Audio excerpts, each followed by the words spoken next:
Barbara Saunders. I am originally from Mount Vernon, New York. I have been in the Bay Area for over 35 years now, and I'm a writer. That's great. Well, writers often have lots of books. I know one of the hardest parts of maybe this is like, which of the many books that rock my world more than one? Or which one do I want to talk about now? So tell us about which book you chose for this project. The hands-down winner is The Electric Kool-Aid Acid Test by Tom Wolfe. Well, tell me about that book. I know that book, important book about the counterculture, but also a really important literary book in terms of style and the approach and capturing a moment. So talk about, the story of when you ran into that book and what happened. Well, I read it for a class in American literature in high school. I was 16 years old. I don't remember if the book was assigned or if it was a book that was one of a number of choices. But I read it, and there are three really big things that converged for me in that book. The first was I was really interested in the 60s. I think people were starting to be interested in the 60s in my generation. I went to prep school. Everybody was into the Grateful Dead. And so this was a book about the 60s, something that I didn't know about the 60s. The second piece was I lived in New York. I grew up in New York at the time when the population of California surpassed the population of New York. So California was in the news all the time. Everything was about California, and I really wanted to move to California. But of course, when you're from New York, it's a small state. California's a huge state. So I had it all jumbled, the things that happened in San Francisco and Berkeley in the 60s with the surfers, and there was a movie on TV at the time about a woman who had two different husbands, had a secret life in California, and the husband in California was a surfer. And so I really wanted to move to California. And the third piece was that Stanford University was just coming into it. It had been named the #1 school by U.S. News and World Report for the first time. And the book was about Stanford. So this gave me kind of a path of like, that's where I'm going to go in California. I'm going to go to Stanford. I'm going to be a part of this scene. And that's how I'm going to get to California. And I'm going to be a part of the 1960s. And then a separate thing was that in my English class, I wrote a paper comparing the style of Tom Wolfe and the way he described a scene where the Hells Angels visit the Merry Pranksters. And there was a scene of that same event in Hunter Thompson's Hells Angels.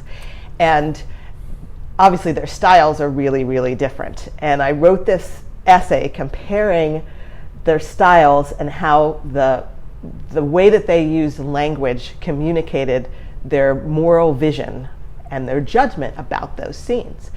And as I said, I'm a writer, and that was the first time I ever really got into just writing something, not because it was an assignment, but that I really was so into my own ideas and communicating my own ideas that I had to write this. And it was the first time that a teacher kind of responded to my writing as a piece of writing, as a piece of literature or my thought, rather than an assignment. And I really got into this whole conversation with the teacher about the ideas and the style and the purpose of writing and how writing works. So this book really kind of changed my life. Yeah. Well, I mean, it's amazing to think of the era of that, great cultural upheaval, having so many books, so many ways to influence you. But this story of the Merry Pranksters and Ken Kesey, and particularly, kind of the role of psychedelics, yes. seems to be a really, the word mind-blowing is both literal and figurative. Yes. In that sense. It's about kind of having your mind blown. And what I think is interesting is the kind of relationship between an academic kind of official culture. Even Tom Wolfe was a kind of literary figure at that point. He was already a literary figure. Right. And the sort of, extreme marginal, subcultural yes. idea. So, who were you before that book, and who were you sort of after? Meaning, did you make it to Stanford? And I did. Yes, I kind of figured you did, but I didn't. But part of it is like, how did it change your character? That's kind of I think that one of the themes of the book, or one of the kind of mottos in the book, was it's your movie. And so they're traveling around in this bus, and they're going to different places, and they're disrupting and interrupting things that are happening in the world to make this movie, which is kind of a metaphor for you're the author of your life or something. And that has always been kind of become my motto, that I might have to take a job that I don't like or do things that I don't like, but it's kind of my movie, and I get to keep the final say on why I do what I do and why I do, and what the goals are that I pursue. And I think before I read the book and before I came out to Stanford, I was a much more traditional East Coast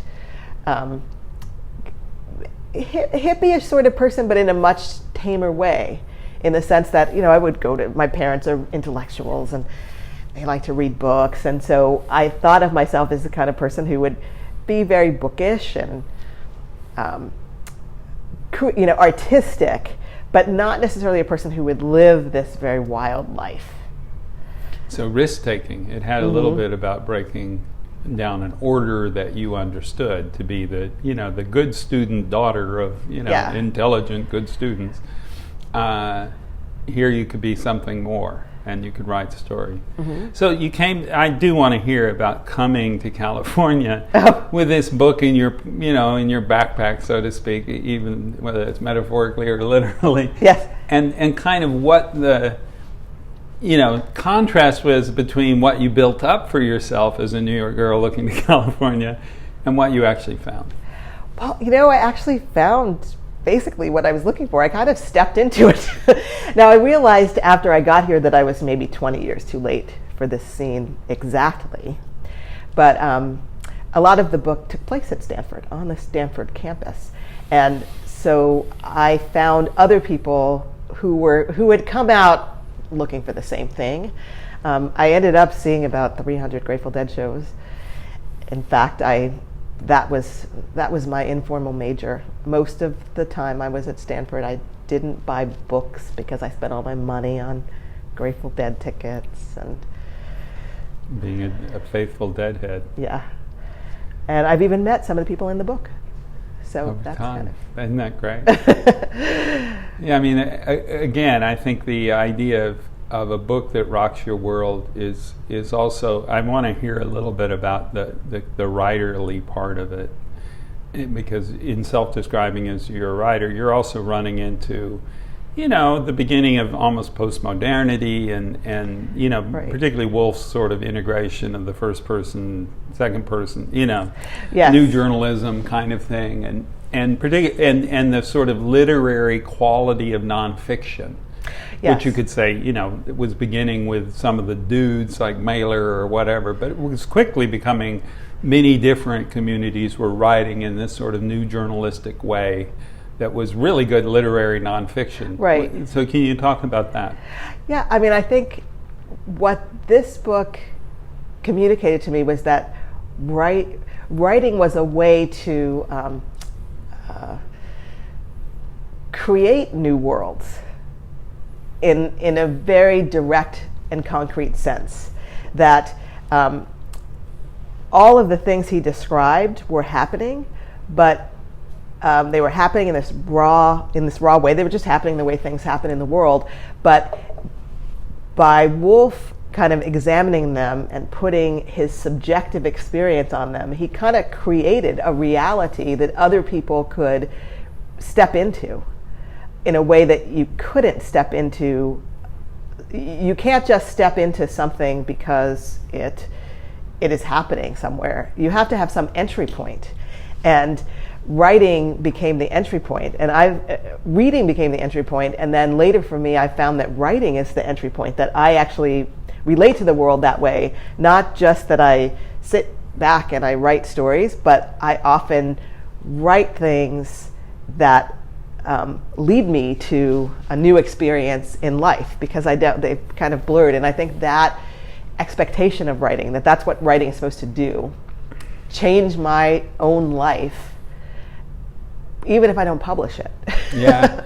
No, but that's interesting. I mean, the idea, and Thompson is even more so, it's sort of like you throw yourself at the subject, and it's what the subject is doing to you as much as what you're observing and writing about.